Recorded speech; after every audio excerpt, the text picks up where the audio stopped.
Dear student, welcome to my YouTube channel Avinash research video. आज हम सबसे पहले जो है अध्याय नंबर 2 के ऊपर चर्चा करने वाले हैं, क्योंकि अध्याय नंबर 1 जो है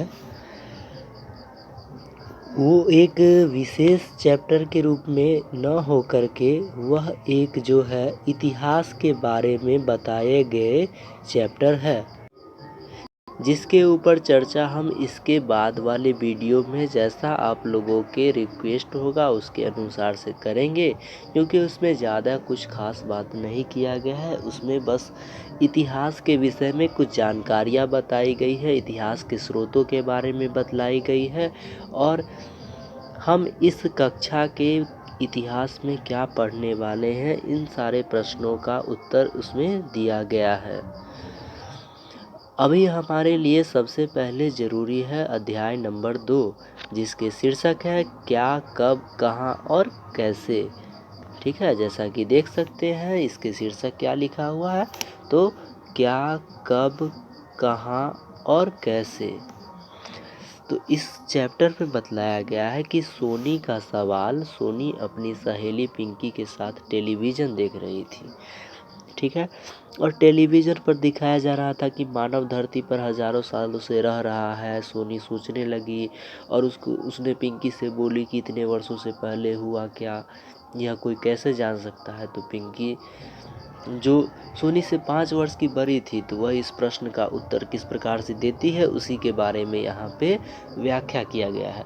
जैसे कि कहा गया है कि हज़ारों साल पहले क्या हुआ यह कैसे पता लगाए, तो इसके बारे में जवाब देते हुए बतलाया गया है कि अगर कल क्या हुआ तो यह जानने के लिए हम क्या करते हैं, तो रेडियो का सहारा लेते हैं, टेलीविज़न का सहारा लेते हैं या फिर अखबार की मदद लेते हैं। 10-20 साल पहले क्या हुआ यह जानने के लिए हम अपने माता पिता, दादा दादी, नानी नाना, इन सब रिश्तेदारों से कुछ कहानियाँ सुनते हैं, कुछ बातें सुनते हैं। लेकिन अगर हज़ारों वर्ष पहले क्या हुआ है इसकी जानकारी हम इतिहास से प्राप्त करते हैं। यथा हमारे पूर्वज कौन थे, वे कहाँ रहते थे, वे क्या खाते थे, वे कैसे कपड़े पहनते थे, इन सब चीज़ों के बारे में जानकारी हमें किस चीज़ से मिलती है, तो हमारे जो है इतिहास से मिलती है, अतीत से मिलती है। और अतीत से लेकर के वर्तमान तक की जानकारियों को ही हमें यानी कि इतिहास भी कहते हैं। और इसी को जो है से कहा गया है कि जो जानकारी मिलती है उसी को जो है से इतिहास कहा गया है। और अतीत से लेकर के वर्तमान तक की जानकारियों को यहाँ पे कुछ बतलाया गया है किस तरह से मिलते हैं जानकारियाँ। जैसे कि अध्ययन का पहले काल निर्धारित कैसे किया गया है उसके बारे में यहाँ चर्चा किया गया है। तो अतीत से लेकर के तो वर्तमान तक बहुत सारी घटनाएं घटती है और उसका कुछ तिथि भी होता है। कहीं ना कहीं किसी न किसी दिन को तो वो घटना घटित हुआ होगा ना, तभी तो उसके बारे में विश्लेषण अतीत में किया गया था। तो उसी के बारे में कहा गया है कि इस काम में आसानी के लिए इतिहास को कालखंड में बांटा गया है। समय के अनुसार से इतिहास को 3 कालखंड में बांटा गया है।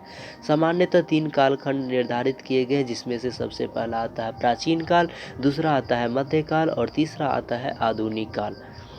किंतु यह ध्यान रखना आवश्यक है कि ऐतिहासिक प्रक्रिया निरंतर चलती रहती है और यह विभाजन इस प्रक्रिया में कहीं भी बाधा नहीं बनते हैं। मतलब कहने का हुआ कि ऐतिहासिक जो प्रक्रिया है वो समय दर समय बदलते रहता है। हर चीज़ जो है समय के अनुसार से धीरे धीरे कहीं पे कुछ ज़्यादा परिवर्तन होता है, कहीं पे थोड़ा कम परिवर्तन होता है। तो इसका मतलब ये नहीं कि वहाँ पे जो है से मध्यकाल आ गया या आधुनिक काल आ गया, ऐसा कोई बात नहीं है। कहीं पे थोड़ा बेसी जो है से कम बेसी होते रहता है। तो इसी के लिए कहा गया है कि प्रत्येक ऐतिहासिक युग की बहुत सारी अपनी अपनी विशेषताएं होती है।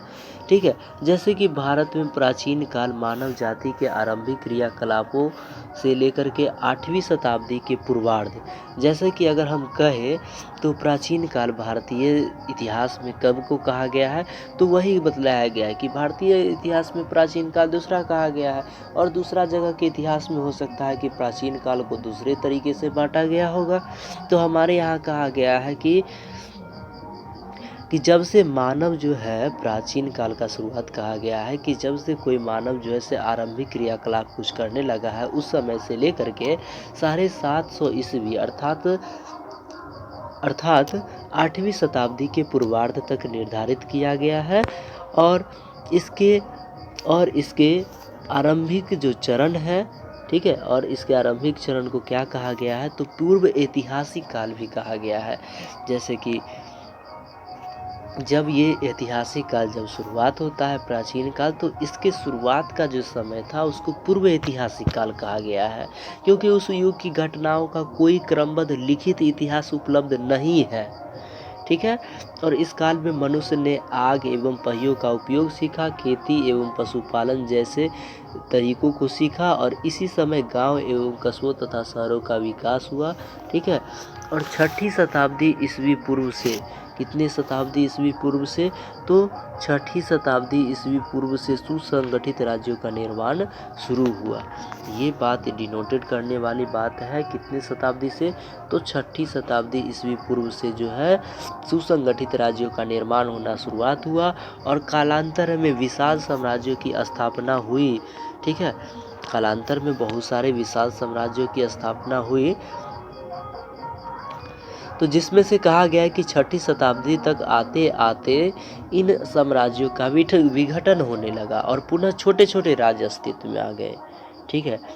कहा गया है 6ठी शताब्दी ईस्वी पूर्व तक, ठीक है, उस समय तक जो है सुसंगठित राज्यों का निर्माण हुआ। लेकिन फिर धीरे धीरे चल के क्या हुआ कि साम्राज्य का जो है धीरे धीरे जो है 6ठी शताब्दी जब आया, 6ठी शताब्दी ईस्वी पूर्व में सुसंगठित बना, लेकिन 6ठी शताब्दी जब आया तो उस समय जो है धीरे धीरे साम्राज्य जो है विघटित होने लगा। फिर 8वीं शताब्दी के मध्य यानी कि 750 ईस्वी तक ये राज्य धीरे धीरे फिर से कमज़ोर पड़ने लगे, परंतु व्यापार एवं नगरों का फिर से विकास हुआ। किसका तो व्यापार एवं नगरों का जो है से फिर से प्रातः विकास होता है, और 11वीं शताब्दी तक नए सैन्य साधन और उन्नत उत्पादन तकनीक का विकास हुआ, ठीक है। और इस्लाम के माध्यम से नई विचारधारा का भारत में आगमन हुआ और पुनः भारत में विशाल साम्राज्यों का गठन होना शुरू हो गया, ठीक है। जैसे कि मुगल पीरियड इसी के अंतर्गत आ जाता है, जिसमें से कहा गया कि सांस्कृतिक समन्वय भी हुआ और सामाजिक सामंजस्य भी स्थापित हुआ, और यह प्रक्रिया 18वीं शताब्दी के पूर्वार्ध में पुनः पतनशील अवस्था में आ गई, यानी कि 1700 ईस्वी में जो है यह मुगल कालीन, या कह सकते हैं कि जो एक नया धार्मिक, जो मुस्लिम धार्मिक जो क्या बोलते हैं उसको, मुस्लिम जो लोगों का जो आना था, आगमन जो हो चुका था, वो एक पतनशील, उनके साम्राज्यों का पतनशील अवस्था जो है 18वीं शताब्दी के पूर्वार्ध तक होने लगा, मतलब 1750 ईस्वी के आसपास तक होने लगा। और इसी के साथ दूसरा प्रमुख काल का, मध्यकाल का अंत हो गया। अब शुरुआत होता है कौन सी काल, तो आधुनिक काल। कौन सी काल, तो आधुनिक काल। तो आधुनिक काल का भी प्रारंभ कहा गया है कि 18वीं शताब्दी के उत्तरार्ध से हुआ, क्योंकि देख सकते हैं कि यहाँ के बाद से अब एक नया दौर शुरुआत होता है। कैसे, तो जब पश्चिमी देशों के द्वारा नए विचार और नई प्रशासनिक व्यवहार भारत में लाई गई, और इससे शिक्षा, स्वास्थ्य, संचार, इन सारे व्यवस्था जो है, इन सब पे जो है से क्या होने लगा, तो विशेष प्रगति हुई, ठीक है। विशेष जो है से प्रगति हुई शिक्षा, स्वास्थ्य और आवागमन में। दुर्भाग्यवश यही नहीं, नई प्रशासनिक व्यवस्था जो है यह विदेशियों द्वारा स्थापित की गई थी, भारतीयों द्वारा नहीं, जो कि हमारे देश के आर्थिक संसाधनों का लाभ प्राप्त करना था, ठीक है। उन सब का सीधा सा एक लक्ष्य था कि हमारे द्वारा जो भी आर्थिक संपत्ति है उनसे उनको जैसे फायदा कमाना है, और इस व्यवस्था को ही उपनिवेशवाद कहते हैं। बच्चों यहाँ क्लियर हो चुका होगा कि आखिर उपनिवेशवाद किसको कहा जाता है, तो उपनिवेशवाद कहा जाता है वैसी आर्थिक व्यवस्था या जिसके अंतर्गत किसी दूसरे देश के ऊपर जाकर के कोई दूसरा देश शासन करता है और वह जो है वहाँ को डेवलप करने के लिए नहीं शासन करता है, बल्कि खुद को मजबूत करने के लिए कोई दूसरा देश उसके ऊपर शासन व्यवस्था को अपनाता है या उस देश को कहता है कि हम आपके यहाँ रक्षा कर रहे हैं, लेकिन असल मायने में बात कुछ और रहती है। उसी को क्या कहा गया तो उपनिवेशवाद कहते हैं। इसके अंतर्गत किसी उन्नत देश किसी दूसरे कमज़ोर देश पे अधिकार कर लेता है और उसका क्या करता है तो शोषण करता है। तो स्वाभाविक था कि भारतीयों में तो इसके विरुद्ध एक चेतना बाद में चल कर के जगी। ठीक है, तो 19वीं शताब्दी के उत्तरार्ध से भारत में इस औपनिवेशिक सत्ता के विरुद्ध राष्ट्रीय आंदोलन सक्रिय हुआ। ठीक है, जैसे कि 1857 की एक पहली महत्वपूर्ण क्रांति के बारे में आप लोग जो है से कहीं पढ़े होंगे ज़रूर, या नहीं पढ़े होंगे तो आगे ज़रूर आपको पता चलेगा। कक्षा 8 में या 7 में या इसी चैप्टर में हो सकता है, इसी कक्षा में तो शायद हमको नहीं लगता है कि इसमें होगा, लेकिन जब आगे 8वें कक्षा में पढ़ेंगे तो उसमें ज़रूर इसके बारे में जिक्र किया गया। 1857 की क्रांति जो कि पहली भारत की महत्वपूर्ण क्रांति थी, जो कि अंग्रेज़ों के विरुद्ध लड़ी गई थी, जिसमें कि हिंसात्मक वो आंदोलन था।